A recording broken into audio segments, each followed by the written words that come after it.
What's going on, Swoopers? Welcome back to another episode of Squawk with Swoop. On this episode, which will probably be the final in this series that I've been doing, interviewing as many Collingwood board nominees as I can. We have been thankful enough to grab Chris Macdonald on. Chris, welcome. Thank you for jumping on the channel with us. So, thanks very much for having me, Luke. Appreciate the invite. No, thank you. Thank you for coming on. Like I said, you're the fifth person I've had on, and 5 out of 11. For those who don't know, Christina Holgate and Neil Wilson can't come on because of their obligations to the Collingwood board. So out of 9, I've gotten just over 50% of candidates. So I'm pretty stoked with that. Chris, again, welcome. But let's start with super easy questions. How did you come to support the Collingwood Football Club? That's a very good question. I had that probably one thing I was thinking of when I put my nomination in. Must say, when I put my nomination in, I thought there'd be stacks of people too, so that was sort of interesting. Yeah. I guess got my great-grandparents on both sides of my family, so both mum and dad's. They remember going to the footy with them back in Victoria Park days, and then some, I think. That would have been, I guess, parents are just in their 60s now, so that would have been quite some time ago. And so literally at least 5 generations back, on both sides of the family, Collingwood supporters. Still remember going to my first game with my dad and best mate's dad and mate Jimmy. I think it was 96 against the Doggies. We won and still got my scarf hanging around from that game. I remember, which is cool. But yeah, sort of been pretty passionate ever since and started getting more into the footy. So I grew up in Woodend, just northwest of Melbourne, not too far away, but didn't get to as many games in that sort of school sort of time. After that, when I moved down the city, I was 18, started going more and more, and that was certainly a glory days, leading up to 2010. And I missed out on tickets to the 2010 grand final, the draw at least anyway. And that's when we clicked in a few legends after that, just in time before the cap came in too. Beautiful. And been going religiously ever since, and probably more a family activity and sometimes with friends and things as well, but mostly mum, my sister and dad sort of rotate in with our reserve seats we have. Yeah, that's nice. It's been a family affair, like I guess everyone is, but it's always nice to hear those stories. And you said back 5 or 6 generations, which is huge. I just wanted to touch on something that you did mention right at the start, was that when you put your nomination in, you were surprised with only there being 11, and I was as well. I thought there was a lot of talk about there was too many, what's the saying, too many chefs in the kitchen. No, that's not what I'm trying to go with. I'm not even gonna bother trying to think of what it is. But what I'm trying to say is that I just thought there would be heaps more. But you were lucky in one of the 11 to get through. No, absolutely. I think, interestingly enough, I was just joking about it in a park, mid-lockdown, as we were a few months ago, and have a friend who's a constitutional lawyer. So it did come in handy, and we just literally Googled it, and I'd never seen the Constitution before. We're sort of looking through, and we're like, wait a minute, you needed to be a certain level of member, and you sort of that beat then 2 other members to nominate you as well, which was cool. And it's a few other references and things to go along with it, but most of them weren't required. So I think the thing that surprised me the most, though, was the number of members that were firstly eligible to run, and then also they're the only voting members as well. And again, social club 5 and legends as well. So that bit certainly surprised me, and is something no doubt would be opportunity for change, not too distant future, possibly. Yeah, 100%. And I've talked about this with I think pretty much everyone that's jumped on, and Barrett Cassidy as well had that big article in The Age, who's a 57-year member and he can't vote. And I talked about it in my video previously that my mate and his mum are 20+ year AFL Collingwood club members, and they can't vote. But yeah, like you said, 11 to 13,000 people that can vote. So it's a tiny majority of it. But I want to touch on why, as first off, the youngest person that's put their hand up. And I think, correct me if I'm wrong, I don't know if you would know off the top of your head, but I think Eddie was 33 when he took over. I believe so. I didn't know that to start with. I've been told that a few times. Like, I used to get joked being called Eddie when high school and stuff, and loved the pies, and we're doing okay at that stage, I guess. Yeah. I won't argue with being competitive. It's pretty amazing. I'm not necessarily going in for the president side of things, but it's never know what could happen too. That's it. Yeah. So why did you put up your hand? Everyone's got their own reasons. So I would love to know why you put your hand up there. As a regular member, someone who goes to games, supports the club in any way sort of can, and backs it through thick and thin, which I think so many people do. I think I felt like sort of losing a little bit of voice and didn't really have that, say, having your 10 cents, even a suggestions box type arrangement. Yeah. How could anything be taken on board by members? And I think we'd, over the journey, that hasn't been too much of a problem, and obviously it's been a bit rocky, COVID in particular, and not going to games and things like that over the last couple of years. Maybe still, obviously there's been a few structural changes, which are always going to happen at some point in time. Literally about having a say in the direction and getting some, fresh blood in there as well, one way or another. And why not have that as a regular member, someone who goes to all the games and whatnot? So I guess, while we know previous board members certainly have, I guess we haven't known about them necessarily too. So it's far from saying they haven't done things. It's more that we probably don't know what's happened, and that would even be a part of my pitch as well, to be just more transparent with what goes on at the club. So not everything you can let out, let loose into the members and media and whatnot gets quickly around, but as much as possible, I think, just to give that strength and confidence in the club would be something I'm really passionate about too.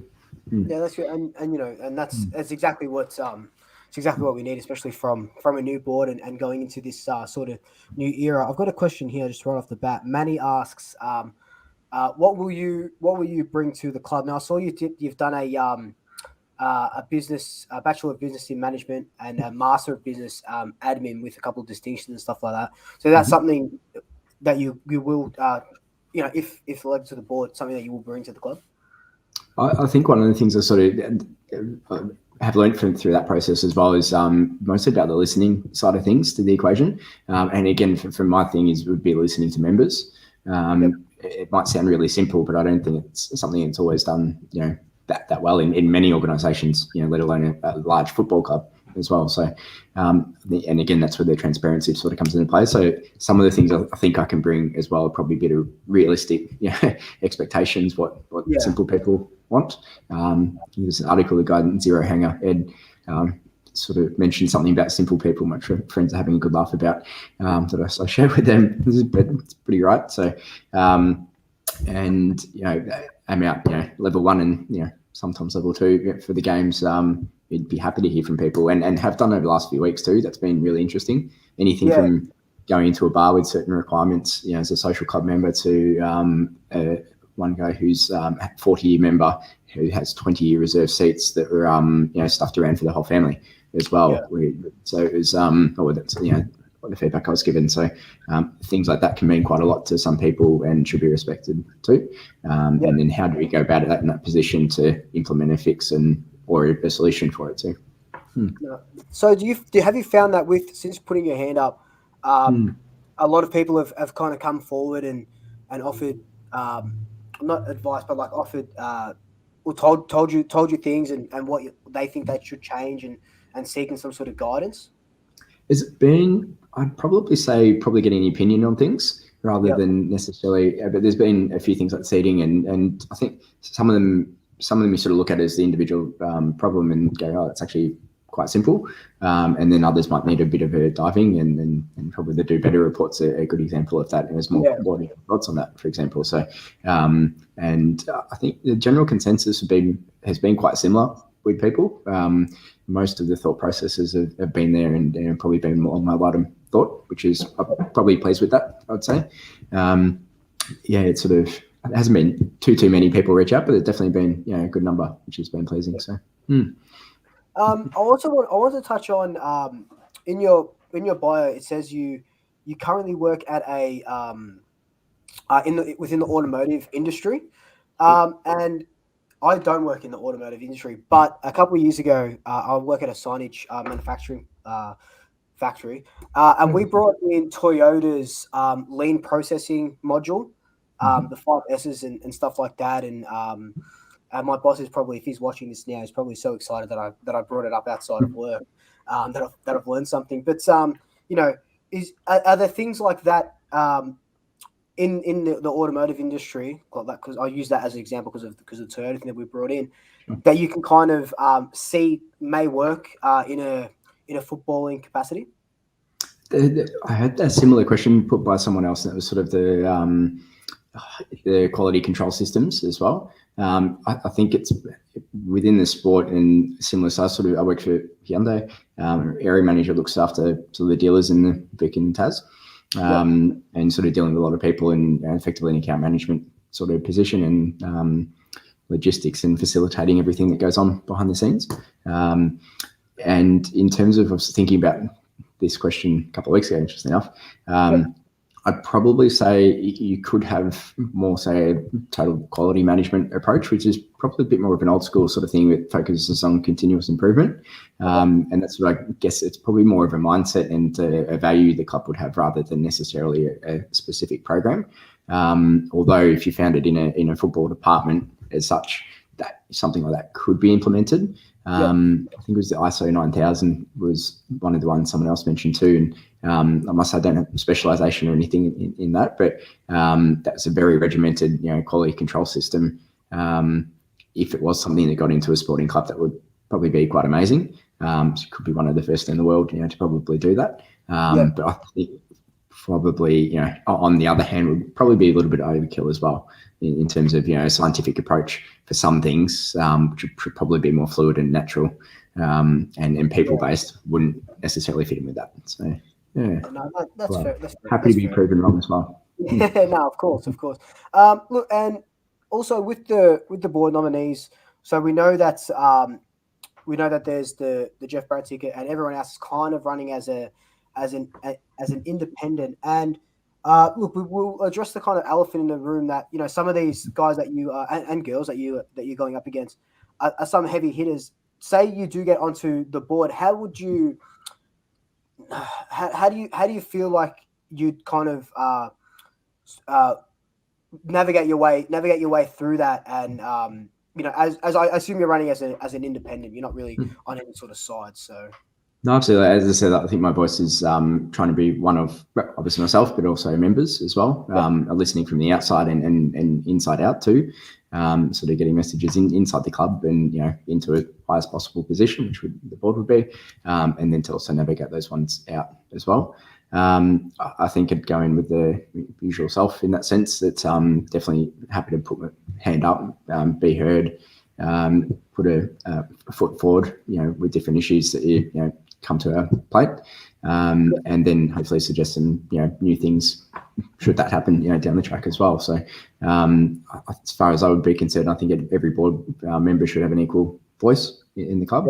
And that would be the beauty of having someone like me, I guess, in there as well, that you can go, this actually happens at the game. It's and or I'm hearing this from members. How do we go about having a solution for whatever that might be.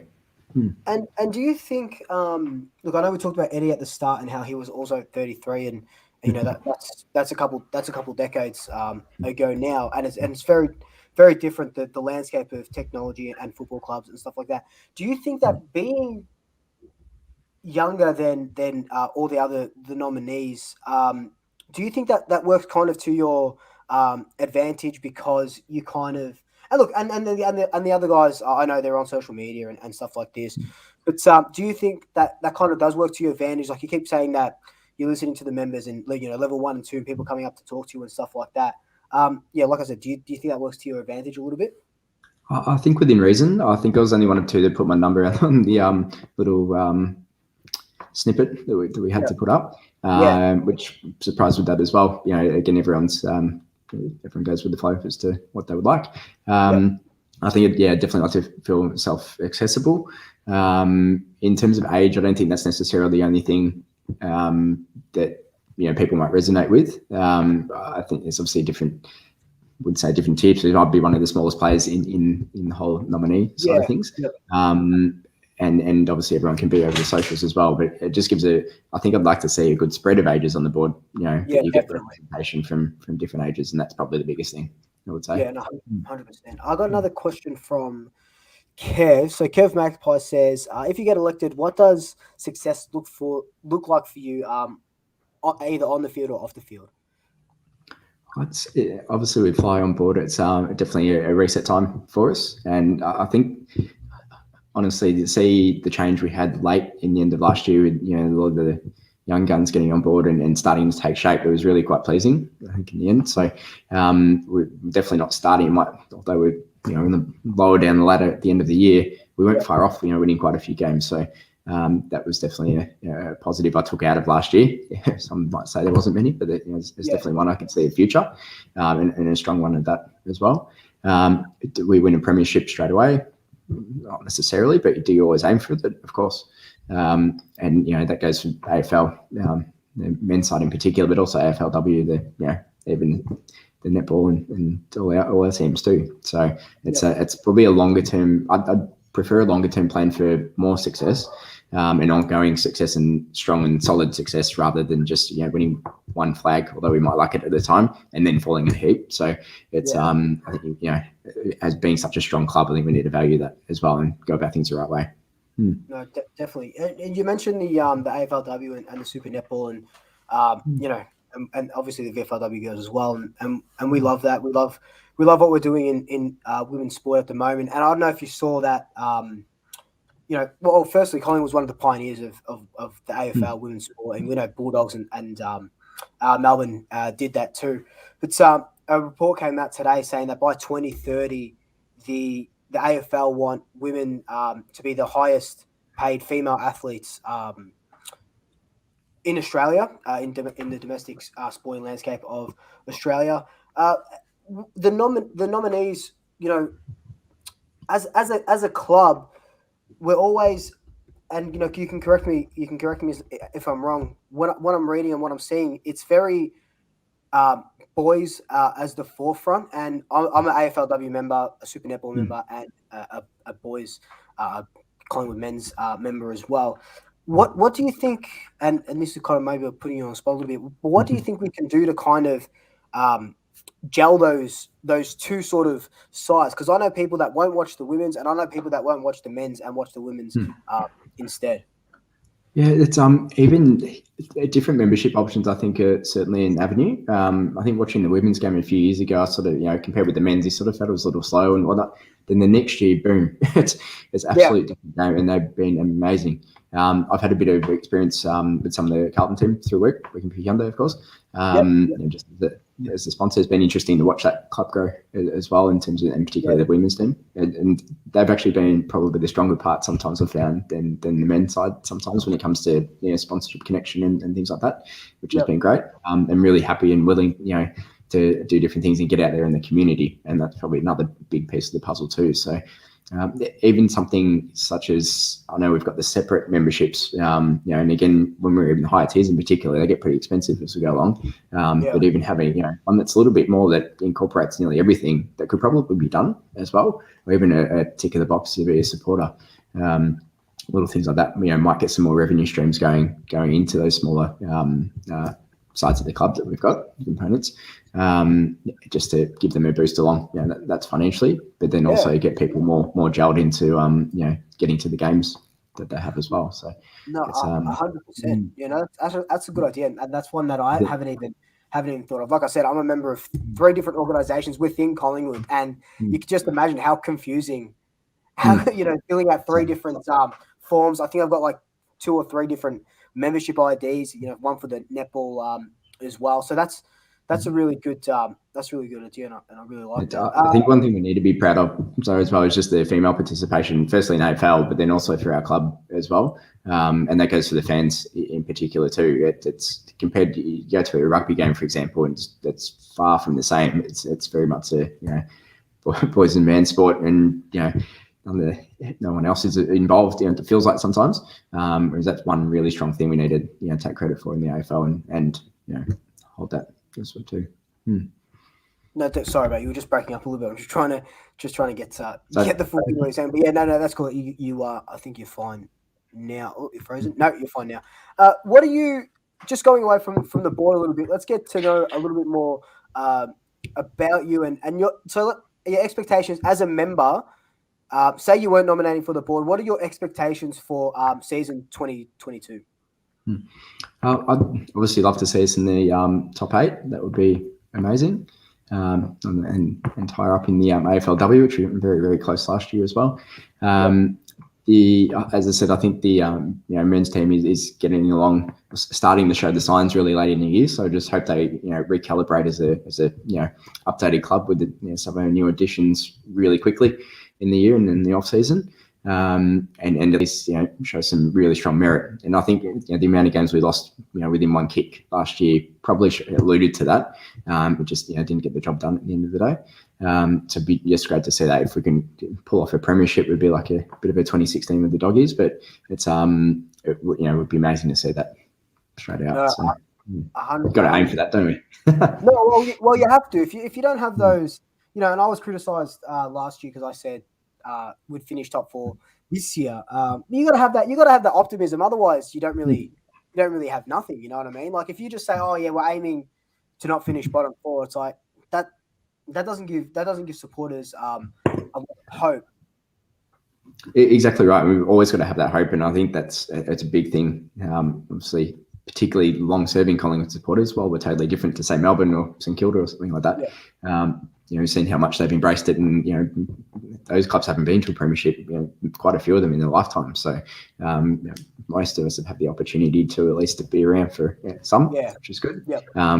And those have been around for quite a few losing ones too. So they also take a kick at the end of the day. No, exactly right. Yeah, it'd be great to get on that bandwagon sooner rather than later, or at least head in a very steady direction. So I think it can be done. And the thing with that, with heading in a steady direction stuff, I asked this to one of the other board nominees. I don't remember who, but Fremantle just came out with their 5-year plan.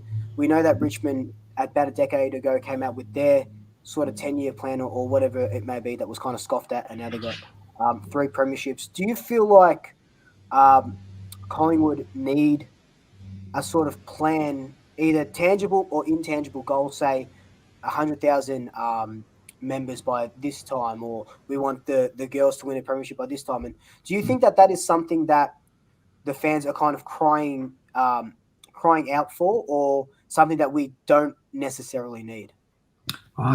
It's a tough question. I think there should be some sort of plan, absolutely, whether that's a general one internal to the club or just externally played as well, such as Freo. Or do you go on again, hoping and trying for the best, which I think you've got to do realistically as well. And you might not end up with the ultimate success, but if you just end up 4 spots, say, compared to where we did last year, that would be an amazing increase in performance, wouldn't it? So I'd be on the fence, but regardless, to be a plan internally, and it's whether if that gets externally as well. And I think you might as well have members on board if there is such a plan. No, and that's exactly right. And at the start of this, we were talking about board transparency and transparency to members and stuff like that. If there is a internal sort of goal by whether it be 2030, 2040, 2050, or 2023, I feel like that's something that you're right. The members should kind of be able to see. We pay our money. And I've been calling for it for a while. I'd love to see Collingwood come out on the front foot and do something big like Richmond did 10 years ago. So you just cut out a bit for that last question, I think. So is it? I think, is it feeding time for your dogs? Is that why they're having it? Might be next doors, but I think it is. Yeah. No. I just said that it would be nice to kind of Collingwood, especially with this new era, to kind of step out on the front foot and say, yes, by 2035, we're going to have 3 more premierships, or we're going to have 150,000 members. That's right. I think and exactly right. It's exactly right in the timing. You've got the opportunity to do it now, not 12 months ago, 2 years ago, whenever it might be. And same in 5 years' time, you might as well get the ideal plan out. And it might be often success is rated up here as being premiership this year, or it might be all right. We want to get to here. Ideally, want to get to here. And it's how do you measure that? And it might be the ladder position, or it might be the wins, or how many players are still keen to stay within the club for ultimate success and longevity with everyone. So exactly right, and that's it. I just feel like that's That's exactly just what we need to see. Just that sort of transparency. Now, Chris, look, I know voting, and I talked about this a little bit offline with you. I know voting closes tomorrow. For everyone, for people that haven't voted yet, do you want to give everyone just a quick, before we wrap up, a quick 30-second elevator pitch as to why we should put your name on the 4-person ballot? Oh, absolutely. I think firstly, thanks for the opportunity, and thanks for the opportunity for any members and stuff that happy to vote. Firstly, for everyone, I'd love them to vote, whoever that might be for. I'm more than happy to be me. And I think get your vote in and have your say is the most important thing as well. So I guess I'd love to see, again, Collingwood be strong, have strong grassroots connections as well, and that might be getting out to different communities across the whole country. And if we have open borders, maybe overseas one day in the right places, not necessarily jumping on that bandwagon, but just to support a level potentially, and it's actually have a better club connection with members as well, from that board and club level to the members, rather than just being a member going to the game sort of thing. Actually have a connection, which I think deep down everyone's got an emotional connection with the club. That might be through your bloodlines and things, or friends and things you go to the footy with as well, or just chat in the office. Might be a casual observer as well. But for all our hardcore fanatics, absolutely cast your vote. As I said, my straightforward pitch would be listening to members. So if you've got issues, reach out. I've got my number listed on the nomination, so feel free to shoot us a text ideally, or call if you feel like it. But the most important thing you can do is vote as well. So, and then hopefully shape the club for the better in the long run. Beautiful. Chris, thank you so much for giving us your time. I really, like I said before, I really, really do appreciate you coming on and again, giving me your time and giving you this platform to kind of have a chat. I know the fans will appreciate it. I'll be posting this on all my socials as well. But Chris, hopefully I get to have a beer with you next season. I think the MCG is going to be open and ready to go. No, I think everyone's certainly looking forward to get back to the G, and ironically at Marvel first up. But what can you do? Go where we can go, I think is the main thing. So thanks very much for your time, and go Pies. No worries, mate. See you, Chris. Have a good one. Thanks, mate. See you later.